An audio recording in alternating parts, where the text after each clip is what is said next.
How's everyone doing at the Mercury tonight? Yay! All right.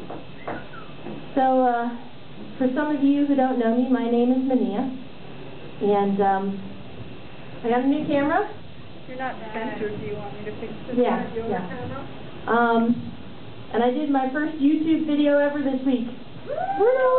Sorry, I'm excited.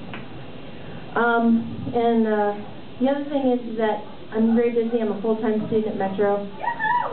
So, basically, I come to the Mercury a little bit before we get up here, and I write it, and then I come up and read it. So, everything you're about to hear, I wrote in the past hour.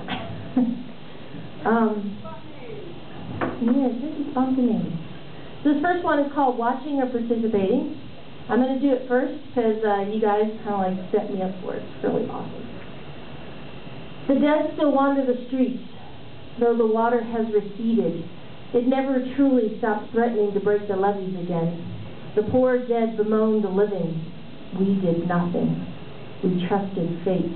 We were too poor to do anything differently. So now they roam the littered and broken promises called streets in the 9th Ward. They outnumber us. Now we are too distracted by a white woman and a black man to hear their warnings. Apathy isn't sexy. And we have already forgotten that the promise to rebuild is still laid to waste, not just by a single white man in office, but by every red and blue Congress member. How many terms must we wait for things to get better? When will we collectively take responsibility outside our comfort zones? Hoping to vote for change is not always enough. Gandhi knew that brutality had to be exposed for what it was. And how long will it take, my friends, for them to beat us with their billy clubs of sadistic laws and American customs in the guise of protecting the American way? The politician is only as good as their facade has to be. How good do we have to be? Apparently only as active as it takes to complain or send an email. Apathy isn't sexy. Giving in to hopelessness isn't the American way. Getting jailed for your belief that the system is wrong was something they only did in the 60s. People, soldiers, mothers, fathers, sons and daughters are dying, and we're too chicken shit and comfortable to do anything more than sit around and read poetry. Booyah. All right, so this is a little quickie. I have 2 little quickies I made. So this is called Prayer in School. God has helped me, here she comes again, mid-wrist exposed, the line between upper thigh and stomach, torso creasing, leading down there where I long to kiss and caress. How the hell am I supposed to concentrate on this test?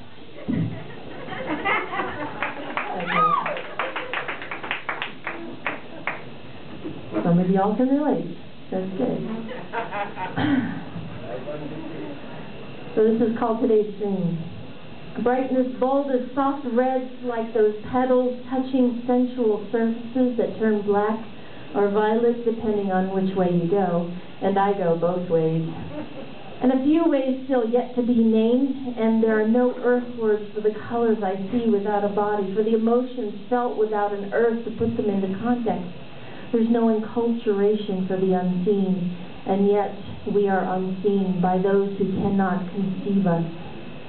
Do bacteria and the virus contemplate our existence? Does the cancer cell represent us better than we realize? They kill their host by replicating until its world has been destroyed, because somehow it can't help us, because somehow it can't help itself, and maybe neither can we.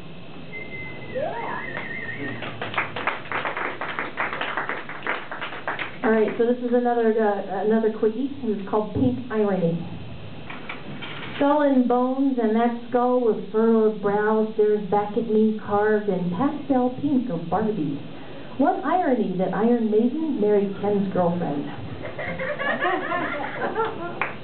If you've ever seen Skull Candy, you know, and the pink skull, you know what I'm talking about. Okay. Let's see. This last one is called Cycle Through. Air blows cold in the summer against the flow, and still inside the confusion continues in the dead of winter to blow colder still from within. Her ice blue eyes outlined by the pain makes her fierce gaze force the icicle through my heart like a toothpick, easily piercing the hard-boiled egg once it's peeled. Like the grape that can be squished between the toes, making wine with the same slime, we bottle it all up and save it for a later day, and say that we imbibe what tastes good with age and talk about the flavors and are aware of the secret taste, toe jam, grape jelly on toast, as we toast to the chill that melts with time. It's how water turns to wine. Drink her forgiveness, it must be spring. The stone over the tomb of her heart must be rolled away to reveal nothing. Something missing is good when bitterness has left and the fresh air smells sweet. Brown eyes for pools, gaze with softness as the mud of the earth gives promise to the seed of love, hope for a new life in her soul. And I realize it's not just her, it's not just you, it's all of us who need to save each other with only the forgiveness we can offer, and the bitterness only we can let go of, and no other. Thank you.